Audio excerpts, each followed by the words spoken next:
Muy buenas noches, bienvenido a un nuevo programa de debate este día jueves, donde trataremos de analizar la política nacional con tres destacados analistas, hombres que están o han estado directamente involucrados en la política y conocen el acontecer nacional. Hay temas importantes, por ejemplo, qué está pasando con las mesas técnicas y la mesa de diálogo en relación a la posible aprobación de un nuevo paquete fiscal. Ayer dijo el coordinador general del partido FMLN, Medardo González, que él creía que un plazo prudente eran 2 o 3 semanas para discutir esto, y si no, iba el FMLN a tratar de que fuera allá a votarse al Pleno en la Asamblea Legislativa. Hay otros temas importantes que tienen relación con la institucionalidad, por ejemplo, la posible juramentación del presidente Funes en la próxima semana en el Parlacen, de esta manera contradiciendo un fallo de la Sala de lo Constitucional, pero también la recomendación que le ha hecho el diputado del FMLN y que él también hoy día lo aceptó como una posibilidad, la posibilidad del presidente del Tribunal Supremo Electoral, Eugenio Chicas, de recurrir a un tribunal internacional en relación también al fallo de la Sala que prohíbe, que lo sacó de la presidencia debido a que, según la Sala, no pueden haber militantes de partido en el Tribunal Supremo Electoral. 3 temas importantes para tocar esta noche. Les presento inmediatamente a mis invitados. Jorge Villacorta, analista político, exdiputado de la Asamblea Legislativa. Buenas noches, Jorge. Buenas noches. Bienvenido. Rafael Lemus, analista económico, docente universitario y ex miembro del equipo asesor del candidato presidencial de Arena. Buenas noches. Buenas noches, un gusto, Rafael. Nacho. Un saludo cordial a los amigos televidentes. Roberto Cañas, analista político, catedrático y firmante de los acuerdos de paz. Buenas noches, Roberto. Bienvenido. Hola, ¿qué tal, Nacho? Qué bueno estar en tu programa. Bueno, ya sabemos las peticiones del Ejecutivo, del anterior Ejecutivo a la Asamblea Legislativa para darle sostenibilidad financiera a este gobierno que está recién iniciando, y que eran 2 cosas. Uno era la aprobación de bonos por 1.150 millones de dólares, hecho que ocurrió la semana pasada, pero también estaba una reforma tributaria que aún se está discutiendo.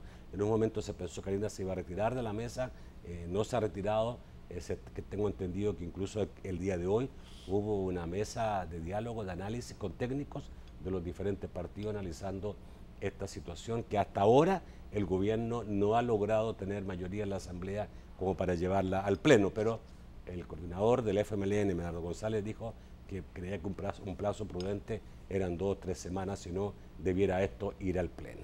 A ver, ¿tú has estado participando en alguna reunión de esa? Sí, Nacho, en Rafael, efecto. ¿cómo va todo esto? Mira, recuerda que la semana pasada hubo una reunión solo con gente de los miembros de los partidos políticos, en concreto diputados y jefes de fracción y algo otros representantes de más nivel de los partidos políticos. Y de ahí ellos acuerdan establecer la mesa técnica de discusión. Eso es a nivel de martes, miércoles de la semana pasada. Sí. Pero luego va jueves al Pleno y votan por los bonos, que ese no era el acuerdo en esa mesa. Es decir, se van sin consenso de la mesa a aplicar la aritmética legislativa y logran los votos para los bonos. Y luego instalan la mesa técnica el lunes pasado con una primera reunión donde el ministro hace un esfuerzo de presentar el panorama macro fiscal general. Y este día se inicia ya la presentación, más bien fue discusión directa, ya no hubo presentación, de observaciones a los distintos proyectos tributarios. Todos los partidos, excepto FMLN y Gana, expresaron observaciones específicas a distintos textos de los tributos. ¿Gana no presentó observaciones? Al menos en la discusión de hoy no. Ya. Okay. Y el FMLN por supuesto que no. Pero las observaciones iban de distintos niveles, desde el nivel más grueso, ¿verdad?, hasta temas puntuales de los distintos proyectos. Las preocupaciones son que en efecto va a golpear a usuarios de servicios, esto es la gente, ¿no? Usuarios de servicios financieros, de distintos, ¿verdad? Y en concreto en la parte de operaciones financieras, de acuerdo al texto, afectaría a los usuarios de tarjetas de crédito cuando la usan para gasto. Está exento cuando tú pagas un servicio. Correcto, cuando tú pagas la tarjeta. Pero cuando la usas para gasto, se te aplica y está sin límite. Es decir, pero cuando pagas luz, agua, eso no, ni tampoco el salario, etc. Gasto. Ok. Pero también hay otros temas con las operaciones financieras, y es que dice que para desembolsos de crédito también se aplicaría y sin límite. Solo hay una excepción, que es para el caso de vivienda, microempresarios y agropecuario y ganadería. Pero ojo, quiere decir que micro, el banco tiene que tener claro quién es micro y quién no. Eso ya es un problema operativo, que no es sencillo. Y el otro tema, entonces, se le aplica a la pequeña empresa, a la mediana y por supuesto a la grande. Y se le afecta a todas, ¿okay? Industria, servicios, comercio, turismo, en general a muchos. Y así habían observaciones en los temas de las propiedades suntuarias, ¿verdad? Que el problema es que tú puedes tener 2, 3 inmuebles o un inmueble de $500,000, pero puedes tener un crédito pegado a ese inmueble de $400,000. Claro, y igual se te va a aplicar. Aunque no sea tuyo, bueno. Y así otros tipos tuyo, de pero detalles. Lo debes completo. Además, si tenés un proyecto, tienes 10 manzanas, si quieres hacer un proyecto, si ya está autorizado el proyecto, empiezas a tributar el 1% del valor del activo. Y entonces eso te va a empezar a encarecer el costo de lo que tienes planificado ejecutar en 2 o en 3 años, pero un punto por año. Entonces, y no importa que sea vivienda mínima, vivienda para clase media, no importa. Entonces, el tema es que hay preocupación de todos los partidos de que el efecto del impuesto, y es lo normal, pues el efecto de los impuestos va a recaer sobre distintos estratos y distintos sectores de la población. A todos estos señalamientos que están haciendo los partidos, como tú dices, ¿el gobierno está respondiendo de qué manera? Mira, es una dinámica donde tú formulas técnicamente las observaciones, toman nota, intentan responderte, pero de ahí no hay un consenso de que le vamos a ajustar de esta manera. O sea, lo toman en cuenta, pero no hay todavía no hay, bueno, pero el presidente dijo que pudiera ser que eso se modificara, que le estaba anuente a que del diálogo surgiera modificaciones. En algunos casos puntuales, sí, como tú lo expresas, el presidente ha dicho, bueno, eso se puede cambiar, esto otro. Pero de la mesa técnica no están saliendo, vamos a hacer esto. Ahora, la dinámica en que cerró, en que a partir de mañana hasta el otro próximo viernes se van a estar recibiendo observaciones por medio escritas, es decir, por medio de una cuenta de correo. Y luego va a haber una reunión para debatir sobre esas observaciones más de detalle. Exclusivamente una reunión para eso. Y después, si ya están hablando de pasar a una reunión ya solo con los jefes de las fracciones políticas y ver el estatus de votación. Ya. Mi impresión, solo para cerrar este tema, es que por lo que pude escuchar hoy al menos mi impresión es que no tienen los votos. Ok. Roberto, ¿cuál es tu impresión de este proceso? A ver, en un país donde el alma de la política económica es la política fiscal, porque aquí no hay política monetaria debido a que está dolarizada la economía, pues el centro de la discusión es política fiscal. Pero hay que plantear bien el problema, porque si no se plantea bien, da lugar a que esto entre en niveles de confusión importantes. Para mí, ¿qué es plantear bien el problema? La economía es la política quinta esenciada, es decir, esto es economía política. Aquí lo que está atrás es primero el timing que tiene esto, que está vinculado a la próxima elección del año 2015. Es decir, le interesará a los partidos políticos que no son el FMLN, que pueda gobernar el FMLN con cierta holgura y poder desarrollar de aquí al 2015 su actividad, en el marco de que en El Salvador es una tradición. Aquí siempre los gobiernos terminan desfinanciados y hacen que el gobierno entrante se enfrente con esa situación, se pasa al tema de las LETES, deuda de corto plazo a deuda de largo plazo. Es una cuestión que no es nueva. Entonces yo diría que hay cosas que hay que tener bien claras. Esto no va a prosperar en la medida que no se ponga el interés superior de la nación por encima de los intereses particulares. Es decir, uno entiende que la democracia es la administración de los disensos, pero hay consensos también importantes, y el determinante, el rector, son los consensos de país. ¿Qué va a pasar con política fiscal? Yo creo que en el fondo esto tiene que llevar a una cuestión de aprovechar lo malo de esto y convertir este limón en limonada. ¿Cómo se puede convertir en limonada? Si se discute verdaderamente la posibilidad, que yo veo difícil de aquí al año próximo de un acuerdo fiscal. Eso no es posible, no hay condiciones para un consenso. Y la reforma fiscal pues va a llegar en la medida que se tengan los votos.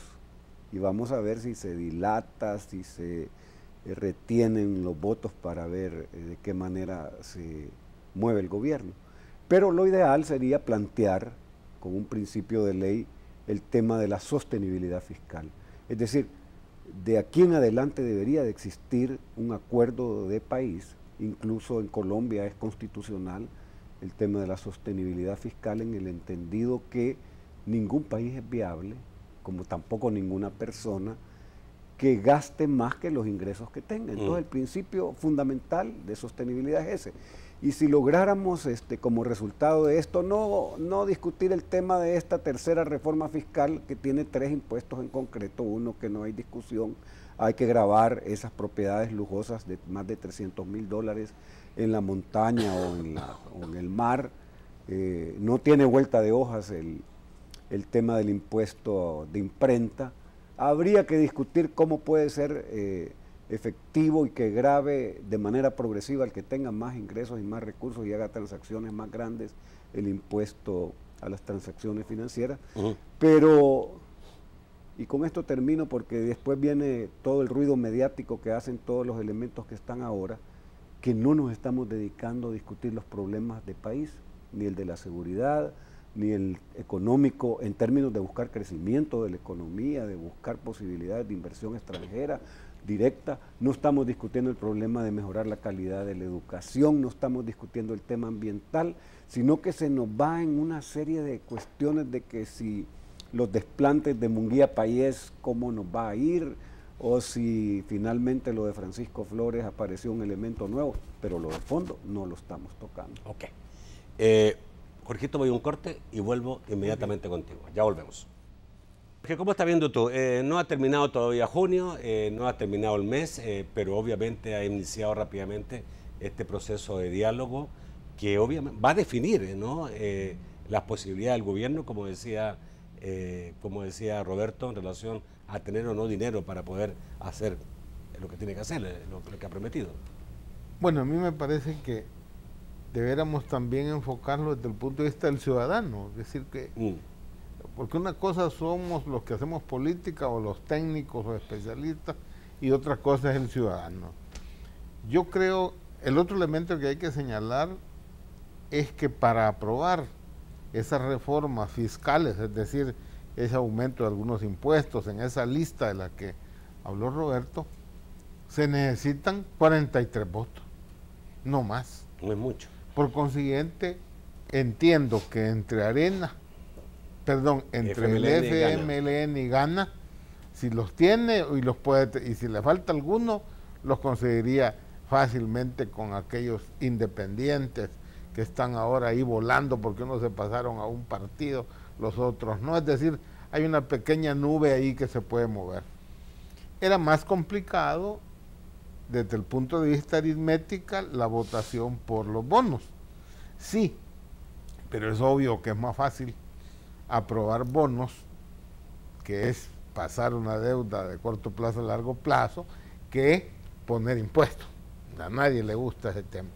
Y el tercer elemento, ya que ha dicho que estamos en un momento también electoral de nuevo, porque los partidos políticos saben que entran a campaña electoral para diputados y alcaldes, y esto es muchísimo más difícil para los partidos porque le toca el interés individual de cada partido, porque cada partido quiere aspirar, si es pequeño, pues a un par de diputados, pero si es más o se considera partido medio, espera 10, 11, y obviamente que el ciudadano va a responder o va a votar seguramente influenciado por lo que aquí sucede. Por consiguiente, para mí lo importante es que el ciudadano conozca realmente si lo afecta y no lo afecta y en qué y en cuánto no. Por ejemplo, yo acabo de escuchar, no tenía ni idea, que va a haber, que voy a verme grabado de alguna manera cuando use mi tarjeta de crédito, es decir, cuando hago un pago, una compra, el uso normal. Si eso sucede, es evidente que afectará a cientos de miles de personas que usan tarjeta Sobre de crédito. $750. No, sin límite. Eso Ahí- está sin límite. Y ahí no hay En límite. ningún... No, o sea, es que ese es un literal aparte. Ese es el que aplica para desembolsos y para uso de tarjeta de crédito cuando gastas con la tarjeta. Ahí se aplica. Cuando voy a un restaurante. Correcto. A cualquier lado. Entonces, ves, yo me acabo de enterar y que se supone que no está enterado. El ciudadano debe de estar informado al detalle de esto. Y ahí sí me parece que es responsabilidad de los partidos políticos y principalmente de los parlamentarios el hacer que la ciudadanía esté enterada realmente y que tome conciencia de que esa votación que se va a dar es responsabilidad de los parlamentarios, pero estos tienen que informarle a la ciudadanía. Y ahí son clave también los medios de comunicación, de cómo hacer para que la información sea objetiva y no sea jalada hacia intereses de ciertos sectores. Porque estamos claros que el interés actual de tener mayores ingresos es indispensable. El país, el gobierno está metido en un tremendo lío de fiscal, necesita mayores ingresos. Los ingresos que se obtienen si uno quita las devoluciones, no llegamos al 15% de la tasa, porque nos dicen que estamos en el 17%, pero nadie dice que es sin devoluciones. Cuando ya le clavas lo que tienes que devolver, entonces se te viene abajo la tal tasa. Por consiguiente, debemos de buscar eso. Pero obviamente creo que todos hemos estado de acuerdo y entendemos que si no hay reactivación de la economía, difícilmente vas a tener los ingresos que necesitas para enfrentar la crisis. Alguna vez dijimos, eso es como que seguimos ordeñando a la misma vaca, las mismas pezones de la vaca, y ya solo sangre falta que le saquemos, ¿ve? No sería más conveniente tener más vacas, ¿m? Y eso implica mayores actividades económicas para eso, y esa realmente es la verdadera salida. Ampliar la base tributaria además, para que paguemos todos. Es que es otro tema también. Todos debemos de pagar impuestos. Pero todos, claro, pero el todos que gana más paga más. Pero todos. Pero todos, también los pobres, la gente que tiene Es ingresos decir, aquel que menos de tiene $500. un nivel de ingreso, perdónenme, pero me dicen, yo me acuerdo de esta discusión con Chafik, es que vos le querés poner impuestos a las canasteras, porque vimos el tema del impuesto. No, hombre, no se trata de ponerle impuestos a las canasteras, pero sí al vendedor de carnes, hombre, perdone, al mayorista de plátanos o de verduras en el mercado, o el señor que tiene un taller a la entrada allá de Guazapa o de Apopa, o que tiene, es decir, ferretería, farmacia. Hay sectores de la economía informal que tienen ingresos suficientes como para pagar una cantidad de impuestos, pero hay que facilitarle a la gente pagar impuestos. No le puedes tener estos mecanismos cerrados de contabilidad. Mira, para poder pagar el IVA... Ahora, pero con tu teoría, Jorge, vamos a lo mismo. En Argentina vimos cómo se pagaba un impuesto único y eso facilitaba a la gente. Pero independientemente de eso, ahora la situación es grave porque el ciudadano no solo no le paga renta al gobierno, pero sí le paga renta a las pandillas, a las maras. Ahí acaban de pasar un señor que tiene una librería, lo que vende es libros, y tiene que pagar 300 pesos mensuales, $300 a la mara. ¿Ah? Y ahora le dicen que además, por favorcito, le tienen que comprar un horno porque van a poner una panadería. ¿Ve? Entonces, está trabajando para ello ya. Entonces, me explico, estamos en una situación donde entonces el tema que estamos discutiendo de los impuestos debe de pasar a discusión también de la opinión pública, y debemos los ciudadanos ser conscientes de las necesidades, porque hay que cubrir todos estos programas sociales. Ahora, esa discusión debe ser ¿dónde? sobre impuestos sí o impuestos no, porque algunos están planteando eso, o sea, nada de impuestos. Yo creo que ahí se está equivocado. ¿Qué impuestos sí? ¿Y para quiénes? ¿Y de qué manera se va a administrar? Pero no solo eso. El otro punto es para qué y cómo se van a utilizar. Yo creo que sí, la demanda de la población de una política de austeridad, pero realmente de austeridad clara, que sea evidente. Ahí el presidente de la República ha dicho, yo no puedo decirle a la Asamblea Legislativa ni a la Corte. Yo creo que sí. Yo creo que en la Asamblea hay un peso político de parte del partido de gobierno. El gobierno necesita, pues hombre, gobernabilidad, y pedir eso a los otros órganos del Estado tiene sentido para que haya coherencia. No lo que dice la prensa gráfica, perdone, con el Parlamento Centroamericano, porque ahí digo que andan 100.000 yardas perdidos. El presupuesto del Salvador que gastan el Parlamento son 1.700.000 dólares, que es lo mismo que ha estado pagando en los últimos 23 años. Y el hecho de que todos los diputados, no los del Salvador, todos se aumenten 1.000 pesos, no le significa ni un solo dólar más de los 1.700 que ya tiene el gobierno. Entonces ahí decir política de austeridad creo que es estar jalando el argumento. Pero nosotros dos sí. Ahora, pero no lo dices porque tú ya no eres diputado del Palacio. No, ya no soy diputado del Palacio. Estoy simplemente aclarando a la ciudadanía porque creo que se jalan falsedades. En mal momento porque te hubiera recetado 1.000 dólares. Eso sí es lo lamentable. Yo lo que puedo decir ahora es, miren señores, el ciudadano lo que necesita en este momento es una comunicación clara de cómo realmente le afecta y debe ser objetiva.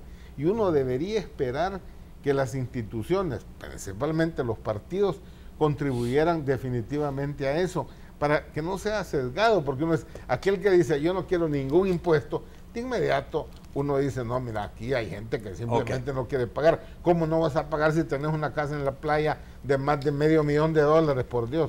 Tengo como 4 minutos para este bloque, creo que 2 minutos cada uno para en el próximo bloque poder ir un poco más completo.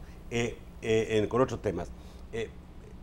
Yo no sé, digamos, y me gustó mucho lo que dijo Roberto, porque dijo, aquí pueden haber también intereses políticos de tratar de abogar al gobierno, porque yo soy oposición, sobre todo ante las elecciones, pero no hay como un equilibrio que hacer en este momento, porque por un lado tiene razón lo que decía Jorge, la gente tiene derecho a saber, y los partidos políticos seguramente interpretar lo que la gente quiera, ¿ya?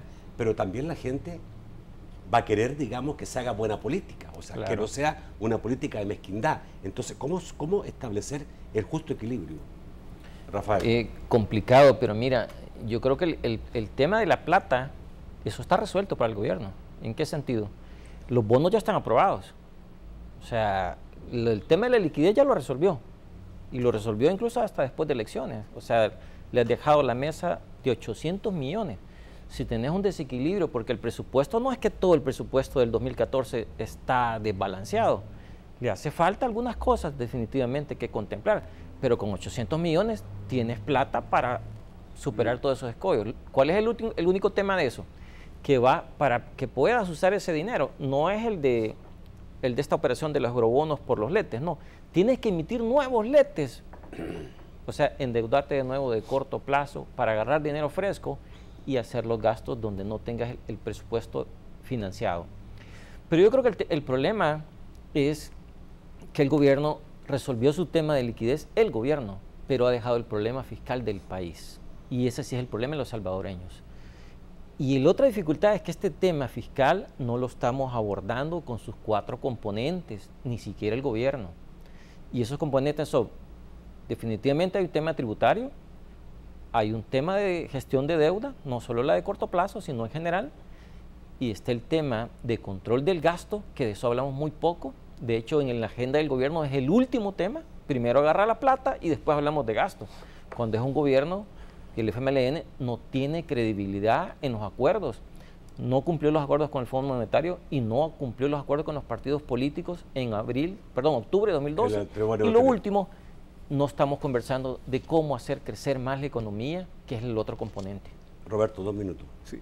Aquí hay 3 divinas personas que no están mencionadas. No puede plantearse una política tributaria si no hay un planteamiento muy claro de 3 cosas. Debe haber transparencia, es decir, el gobierno debe asegurar que los recursos públicos que se reciben como parte del lado del ingreso van a transparentarse. 2, debe existir rendición de cuentas. Permanentemente, de manera continua, el gobierno debe estar explicándole a la población en qué está gastando el dinero y si ha sido rentable esa inversión que se ha hecho. Y 3, se debe combatir la corrupción. sí, a la par de plantear una política de aumento de los ingresos por la vía de la recaudación, que no hay otra, es decir, Benjamin Franklin decía hace más de 250 años que lo único seguro es la muerte y pagar impuestos, y en El Salvador es la carga tributaria de las más bajas de América Latina.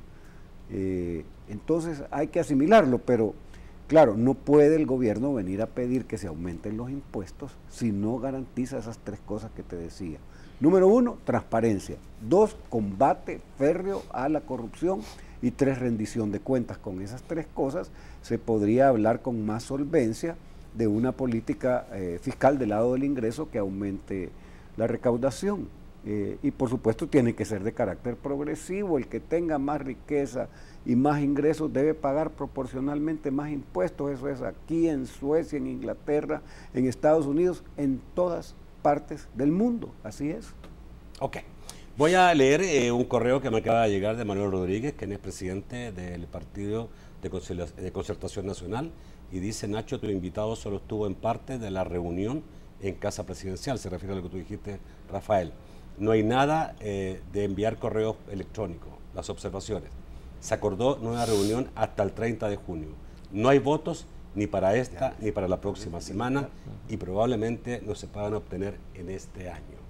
Dice Manuel Rodríguez, presidente de Concertación Nacional. Vamos al corte, volvemos rápidamente. El otro tema que queríamos tocar esta noche era estas reacciones que pueden haber a fallo de la Sala de lo Constitucional y que no sé si pudieran crear crisis o nuevamente algún tipo de tensiones, pero el presidente del Tribunal Supremo Electoral, que ya está de salida y que no pudiera ir a una reelección, Eugenio Chica, señaló que está pensando, tal como se lo han sugerido, acudir a algún instrumento internacional, específicamente a la Corte Interamericana de Derechos Humanos, porque dice él se le han violado sus derechos humanos al impedirle que él como militante no pueda ser parte del Tribunal Supremo Electoral. Por otro lado, la semana próxima debiera estar juramentando el presidente Funes en el Parlacen, cosa que también entraría en contradicción con la Sala de lo Constitucional. ¿Qué quieren empezar con este tema? Jorge.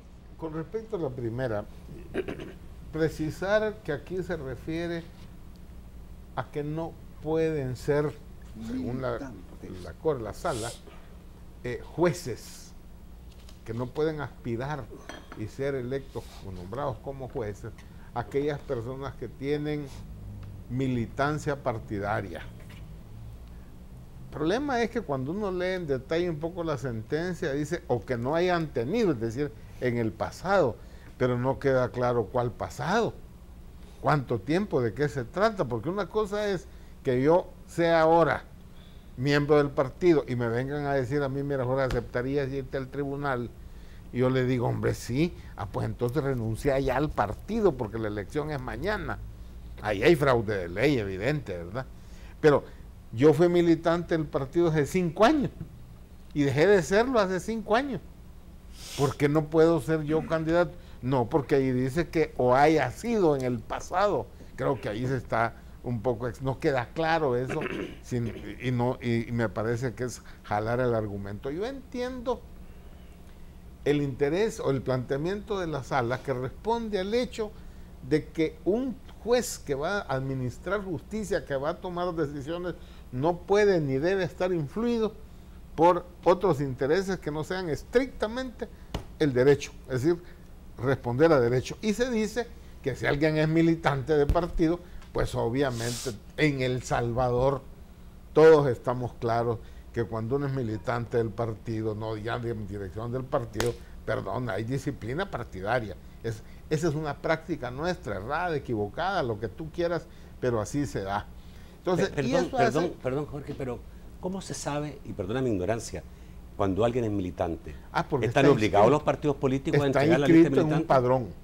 Ahora, pero si el mismo Arena no sabe cuáles son sus militantes. Entonces eso no lo puede probar. Eso lo ha, digamos, señalado el Partido Arena, que no pudieron hacer, digamos, ir más allá en el último congreso porque no saben la cantidad de militantes. Ahí está el punto también. Entonces tenés que probar que no eres, o tienen que probar. Además, el proceso de cuando se sale un partido es como cuando sale un director de una empresa, ¿o no? No, porque en un partido. Entonces, ¿cómo vas a determinar? Mira, yo tú firmaste cuando saliste, ¿no? Yo me puedo ir porque dije, aquí va mi renuncia. Pero también el hecho en un determinado partido, si tú no pagas la cuota partidaria, también dejas de ser militante. Los partidos renuevan. ¿Cómo se determina un militante o no militante? Eso está en el estatuto de cada partido. Sí, pero se Entonces, presta para que... Pero en el estatuto de cada partido dice si eres militante y quién es militante y quién no. Pero lo que trato de decir es que esa es la razón. Mira, así como eso hay otro montón de sentencias que han surgido y que los partidos políticos con razón consideran que se los afectan, que se los daña. Pero bueno, aquí no. ¿En el caso Funes, Jorge? Roberto no me va a dejar engañar aquí. Pues sí. Perdóname, pero un montón de temas de estos los discutimos en la interpartidaria, Claro. en el proceso de paz, en COPAS. Hace 20 años atrás. 20 años Es atrás. que ahí hay una... Y quien no hizo la tarea fueron los partidos políticos. Y ahora la Corte le hace la plana y molesta y posiblemente abuse, pero es culpa también de las dirigencias de los partidos. Ahí hay una asignatura pendiente. Es decir, en las tareas de la construcción democrática no se ha resuelto el problema de la despartidización del Tribunal Supremo Electoral. Las tareas jurisdiccionales no deben ser de los partidos, las tareas de administración de los procesos electorales sí, pues, pero la parte de ser juez y parte, valga la redundancia, eso no es Pero no será aceptable. porque se hizo en El Salvador existe una constitución partidista que deja mucho en manos los partidos políticos. Por ejemplo, no en todas partes del mundo la Corte Suprema se elige en la Asamblea Legislativa, no en todas partes del mundo la Corte de Cuentas se elige en la Asamblea Legislativa, no en todas partes del mundo el Tribunal Supremo Electoral se elige en la Asamblea Legislativa. Entonces parece que aquí es una constitución basada en la filosofía de los balances partidarios. Exactamente, pero en la parte específica del Tribunal Supremo Electoral, ahí hay cuestiones que en el fondo el planteamiento es correcto, hay que despartidizar el tribunal. En el caso de Eugenio Chicas, pues él va de salida y ya hizo lo que tenía que hacer, y además el fallo dice, le vamos a permitir que termine. Es decir, no solamente el fallo dice que en este momento, sino que va a terminar. Así que ahí hay también una serie de cosas, y ahí muy rápidamente me paso al tema Mauricio Funes, que hay una práctica de la cultura política salvadoreña en la cual hay fallos de la Corte y entonces los funcionarios dicen, como Carlos Cáceres en relación al señalamiento de que no deberían de gastar los fondos en el acto de toma de posesión, ya me los gasté, o Eugenio Chicas dice, ya le di las credenciales, entonces ¿en qué estamos? Sí. Ok. O si quieres, 30 segundos. No, nada más decir que el caso de Paco Flores, el caso del presidente Funes, la normativa que le da pie o constitución al Parlamento establece en ese tratado esa posibilidad, porque al final es decisión del expresidente o ex vicepresidente de ir o no al Parlacén, no es obligación, es decisión individual. Por consiguiente, el presidente Funes, expresidente Funes, puede decir, mire, mejor no voy y voy a respetar esta decisión. Eso lo puede perfectamente hacer, no está obligado a hacerlo. Ha decidido, por lo que veo, ir y juramentarse. Pero ya esa decisión es del Parlacén y es un organismo internacional que no tiene... sí, pero pudiéramos, la pregunta es, en global de los dos temas, ¿pudiéramos ir nuevamente a alguna crisis entre el sector político y la sala constitucional, que la vez pasada tuvo mucha fuerza y mucho efecto? Sí, pero yo no creo que haya ya ambiente para que sea conveniente para los partidos, sobre todo previo a elecciones. Rafael. A ver, mira, yo creo que sobre el primer tema del Tribunal Supremo Electoral, recordemos que es un tribunal y es el Supremo, o sea, son competencias exclusivas en materia electoral. Que tiene dos funciones, administrativas sí, y jurisdiccionales. Pero digamos que aquí lo que está procurando la sala es que los que administran justicia no tengan nexo, vínculo partidario. Y ojo, se lo aplicaba a la misma sala. Se lo aplicó al presidente de la Corte Suprema y de la Sala de lo Constitucional esa misma resolución. Y lo expulsó. Recordemos que expulsó al que estaba ahí de sí, presidente. Y a la Salomón Corte Padilla. Cuentas. Y a la Corte de Cuentas. Es decir, es un tema que lo está tratando de aplicar a todos aquellos que administran justicia. Es decir, esto no va dirigido contra Eugenio Chicas. Y como bien lo dice Roberto, incluso ha sido benevolente y le ha dicho, mire, termine. Entonces no es un tema con viñeta personal, sino es una finalidad. Ahora, el tema de este fallo es, ok, ahora viene el tema de que los partidos efectivamente cumplan con esa resolución cuando propongan. Y cuando propongan que no sean gente con nexo o vinculación partidaria, porque lo que se procura es que administren justicia. Y de ahí del tema de Mauricio Funes. Yo creo que aquí hay que tener también claridad el ordenamiento jurídico. El ordenamiento jurídico del país es que primero está la Constitución y en un segundo nivel los convenios internacionales, como el caso del Parlace.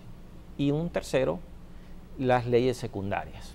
Entonces, la resolución de la Sala de lo Constitucional es un tema constitucional de la Constitución, es decir, está en un primer nivel y se tiene que cumplir, acatar el fallo. El expresidente de la República, si él no atiende ese fallo, yo creo que sí estaría en el terreno, en el área de desacato. Otra cosa es el Parlace. Ellos tienen que ver sus estatutos y ver cómo adaptan esto. Pero yo creo que el tema de la persona es otra cosa. También en Guatemala creo que ha habido desacato. Sí. Porque también hay fallo exactamente igual. Vamos al corte, volvemos rápidamente con sus comentarios y sus preguntas. Vamos inmediatamente con Francisco Bonilla. Buenas noches, Francisco. Señores, gusto de saludarle, buenas noches. Gerson Leonel dice a través de Facebook, de aprobar la reforma tributaria que impulsa el gobierno, ¿no se encarecerían todas las cosas? Tal parece ser que el camino más fácil son los impuestos. Debería de administrar mejor el dinero y evitar lujos en el gobierno, tales como camionetas lujosas. En Uruguay el presidente conduce un Volkswagen, dice Gerson Leonel. Juan Carlos Amayoa dice, me gustaría que tocaran el tema de la semana, que un exdirigente de Arena ya aceptó que ese partido político es parte de los destinatarios, plantea. Aldo Ortiz dice, eso afectará mucho a personas que con esfuerzo se han endeudado, que llevan años pagando al banco y no salen aún.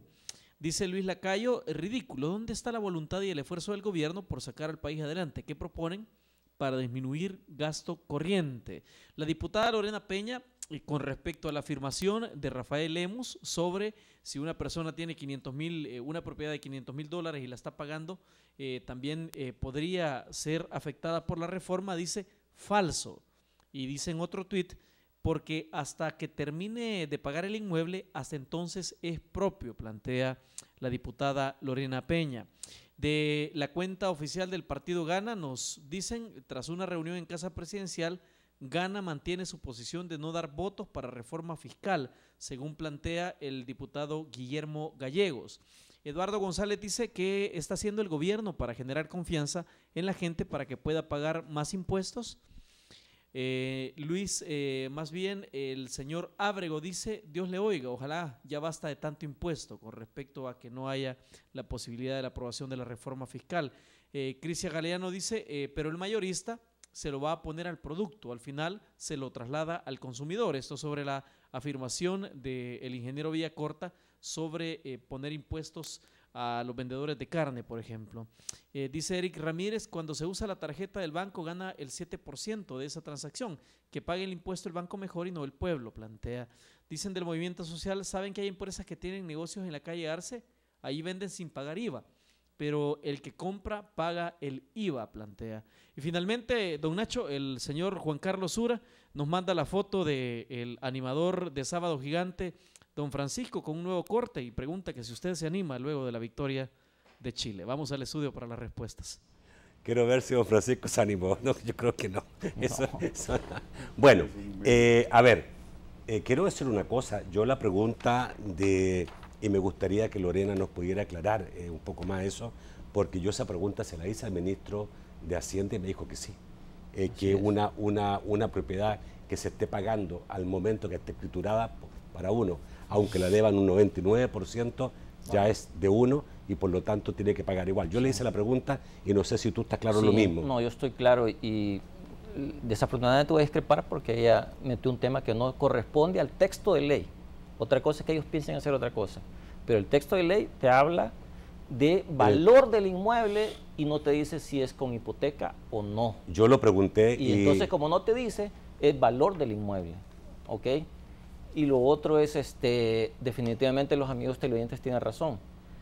que ese es un tema importante de mal manejo comunicacional, en el sentido de quién va a pagar el impuesto a las transacciones. De acuerdo al texto, es el que hace la transacción, no es el banco, porque es sobre el cheque, y el cheque no lo está emitiendo el banco. Igual es sobre el uso de la tarjeta o el desembolso del préstamo de la persona. Pero no, yo he escuchado que no, el ministro dice que ha es dicho, el banco, los pero bancos en eso no general van a pagar 20 millones más de sus utilidades, dijo. Ah, no, pero esa es van otra a perder cosa. de utilidades 20 Esa es otra millones cosa. anualmente los Mira, bancos en El Salvador. Y ese dijo fue- además que no debían extrañar esto porque los mismos bancos, que algunos incluso tienen sede en países donde se paga esto. Pero mire, es que el tema es el siguiente.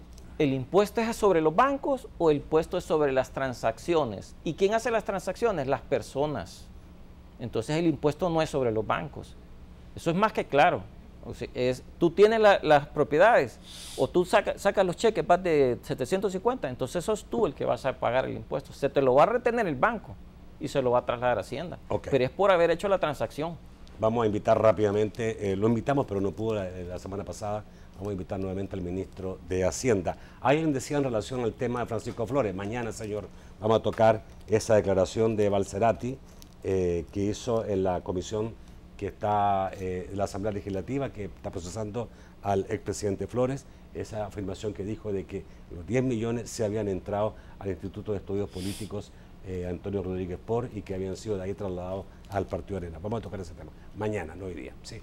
Yo nada más decir que el punto del amigo televidente es que renta e IVA deben de pagarla la mayor parte o casi todas las personas que tenemos alguna actividad. Mencioné los casos de los comerciantes, inclusive en los mercados, pero no, otro lo dijo, mire, en la calle Arce o en cualquier otro lado, hay negocios que no pagan renta. No es que estemos diciendo que deben de pagar un nuevo impuesto. No, hombre, se trata que paguen los impuestos que les corresponde, los que paga usted, televidente, porque a usted le descuentan de su salario la renta, ahí se la están descontando y usted paga el IVA cada vez que compra. ¿Se da cuenta que usted sí? ¿Y por qué ese empresario, dueño de una carnicería, no paga renta y además se queda con el IVA? A eso nos estamos refiriendo. Exactamente. Roberto, hay varias preguntas, uno que habla, digamos, de la reducción de gastos del gobierno,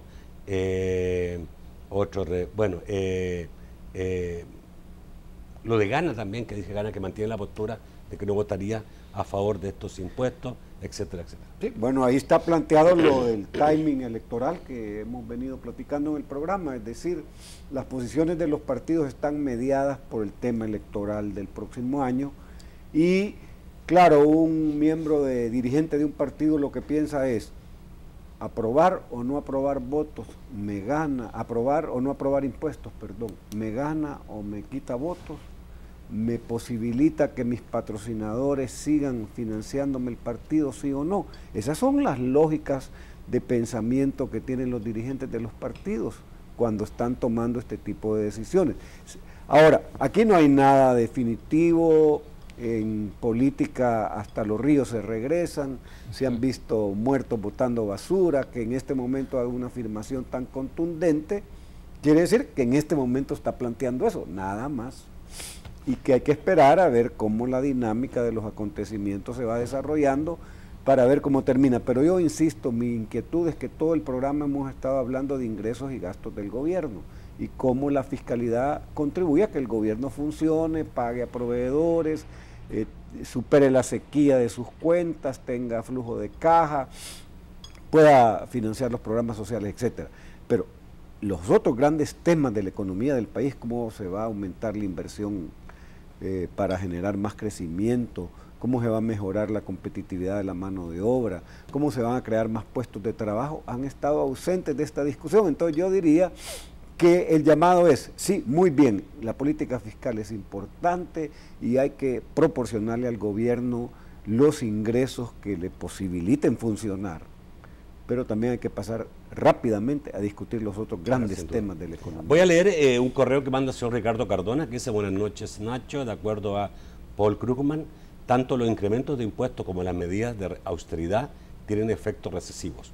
No es coherente, por lo tanto, la crítica a algunos sectores a las medidas fiscales y la exigencia de austeridad misma que según Stuckler y Basu ha producido efectos devastadores sobre la salud. Exijamos mejor la definición de los temas prioritarios, la estrategia de seguridad ciudadana, el modelo de acumulación, el sistema de pensiones y la política de productividad. De acuerdo. ¿Ah? Un comentario sobre eso, Nacho. ¿Sí? Mira, el problema del país tiene nombre y el problema del país es exceso de gasto en materia fiscal. ¿Por qué te digo esto? Porque los ingresos tributarios han aumentado 1.200 millones de dólares si tú comparas 2009 contra 2013. 1.200 millones de dólares de aumento, el delta. Pero los gastos han crecido más que eso. Los gastos han estado creciendo a una proporción impresionante. Entonces, nadie está hablando ni siquiera de recortar gastos, sino simplemente de moderar la tasa de crecimiento. O sea, nadie le ha dicho pasen cierre eléctrica en empleados públicos o recorten. No, le está diciendo que modere el exceso de incremento de gasto. De eso es lo que estamos hablando. Nadie ha propuesto despidan, corten los gastos, no. Claro, en ciertas cosas sí se ha dicho, miren, paren o frenen ese despilfarro. ¿Por qué? Porque miraba gente que andaba hasta con más de 9 camionetas de seguridad y de todo tipo, ¿verdad? Que ahora lo ha bajado a la mitad, puedes decir tú hay austeridad. Ese tipo de cosas son las que estamos hablando. Ok, gracias por estar esta noche, gracias Jorge Villacorta. Gracias, un muy placer amable. estar con ustedes, muy amable. Gracias Rafael. Buenas noches. Un gusto. Gracias Roberto Cañas. Gracias. Bueno amigos televidentes, los espero mañana. Mañana vamos a tratar de hablar de estos temas, sobre todo ese tema de Flores, que no alcanzamos a tocar. Hubiera sido bueno haberle pedido primero a ustedes en relación a que de repente aparece un dirigente de la Instituto de Estudios Políticos de Arena que dice sí, entraron a la institución 10 millones de dólares y tengo entendido que fueron a parar finalmente al partido de Arena. Bueno, hasta mañana. Que pasen muy buenas noches.